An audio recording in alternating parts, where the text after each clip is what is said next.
Hey, this is David Bradley.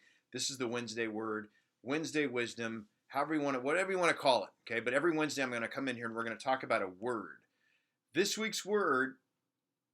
Well, hold on. Before I do that, let me ask you a quick question.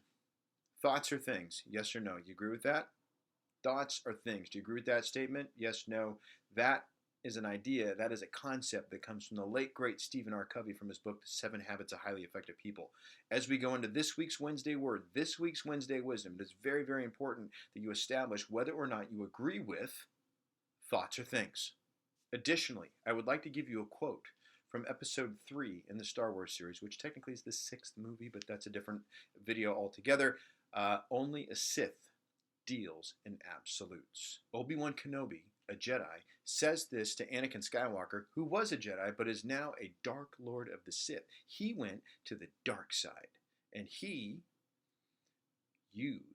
dealt with an absolute. So I think it's safe to say that we've already established that you want to be careful about how you think and speak, because you literally, with your thoughts and your voice, are creating your reality. Did you know that through modern science and brain scans, you can literally see somebody thinking and the thoughts actually give off energy? This week's word will either be able to elevate your mental status and your immediate surroundings, or completely undermine it.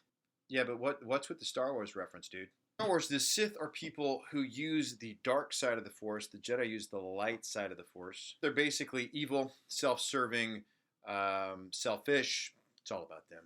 So if thoughts are things and dealing with absolutes will ultimately bring you down, then wouldn't it make an incredibly large amount of sense to really examine not just the words that you use, but how you use them? This reminds me of the Henry Ford quote, right? Whether you think you can or you think you can, you're absolutely right. Thoughts are energy. Thoughts have power, right? Thoughts become words. Words become deeds. You know the rest. Ultimately, the lesson this week is going to be about you controlling the content, the things going on up here. And you do have control over that. Man, this always happens to me.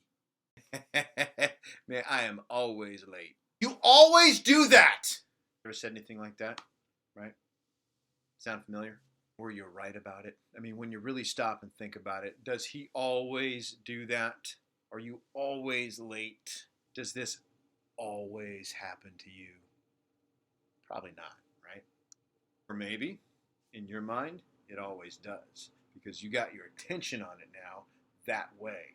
What's happening there is you put something out there into the universe, you have a thought, then you speak it out loud and you make it real, and then your brain immediately goes to work on confirming that reality and looking for evidence that it's true, always, at all times, invariably, as in always smiling. There's a positive aspect. Forever will love you always. Whitney Houston song. At any rate, in any event, you can always try again. What about synonyms? We haven't done synonyms yet, so let's look at some synonyms. Eternally, ever, everlasting, evermore, forever, forevermore, indelibly, permanently, perpetually. Okay, now this is interesting. So if we look at the etymology of that word, the origin, Old English phrase, quite perpetually, literally all the way, with accusative of space or distance. And the oldest recorded usages refer to time. Always.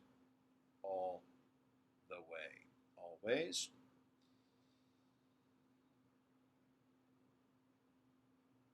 Space or distance. Okay? Speculates always was originally of space or distance. Love it. So this week, let's just keep it simple. Let's just figure out, hey, how am I using that word right now? That word always. When does it pop up? When does it come out of my mouth? What is the connotation? And is it an absolute? Of course not. You're not always late. They don't always do that. So all we're going to do this week is just be aware of when we use the word. Just set your little reticular activating system, or if that's what you call it, or whatever that thing is in the back of your head that looks for patterns and finds stuff, looks for continuity, right, in life. Put that sucker to work, and every time you use the word always in a sentence, push pause on your brain and go, hey, how did I just use that? Did I use that word in a good way or did I use it in a bad way? It's like Glinda in The Wizard of Oz. Are you using it in a good way or a bad way? Good witch, bad witch. Which one are you? Sith or Jedi? Where are we at on that? Okay?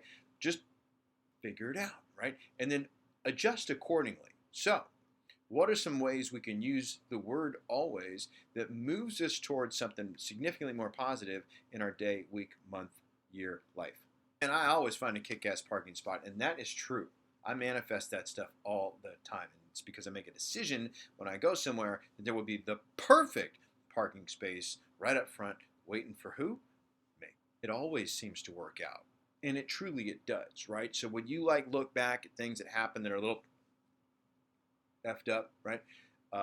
Did it work out? Well, of course, because what, did you die? Then it worked out. Okay? It may not have worked out the way you wanted it to, but it worked out. It always works out. I'm just going to wrap it up with this, right? It's a decision that you're going to make. Are you going to let this word get the better of you, or are you going to get the better of it? Period. That's it. Next week, I'm going to do a very similar word, maybe the flip side to the word always. Maybe you can guess what it is before I drop it. See you next week.